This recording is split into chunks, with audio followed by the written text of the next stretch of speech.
தம்பி கோடை விடுமுறை முடிஞ்சு முத நாள் ஸ்கூலுக்கு வர எப்படிப்பா ஃபீல் பண்ற? என்ன சார் நடக்குதுங்க? எனக்கு ஒண்ணுமே புரியலைங்க சார். இப்பதான் கோடை விடுமுறையை விட்டா மாதிரி இருந்தது.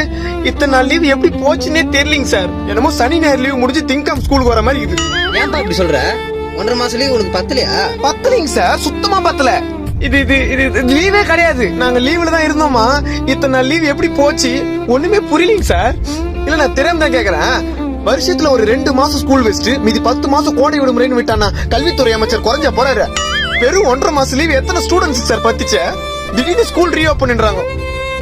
ஹார்ட் பீட்டே நின்றுச்சு சார். அப்ப ஸ்கூலுக்கு வரது பிடிக்கலன்றியாப்பா? ஸ்கூலுக்கு வரது மட்டும் இல்ல, எனக்கு ஸ்கூலே பிடிக்காது. அதுவும் இந்த ஸ்கூல் ஹெட் மாஸ்டர் இருக்கார் பாருங்க, மோசமான ஆள் சார். வஞ்சனை.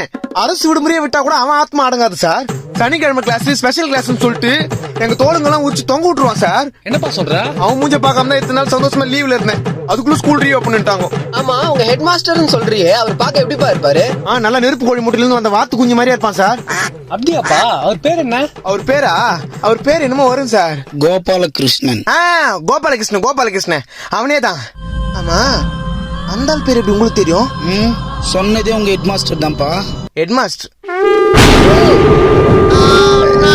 சார். Good morning sir. ஏண்டா சார் நெருப்பு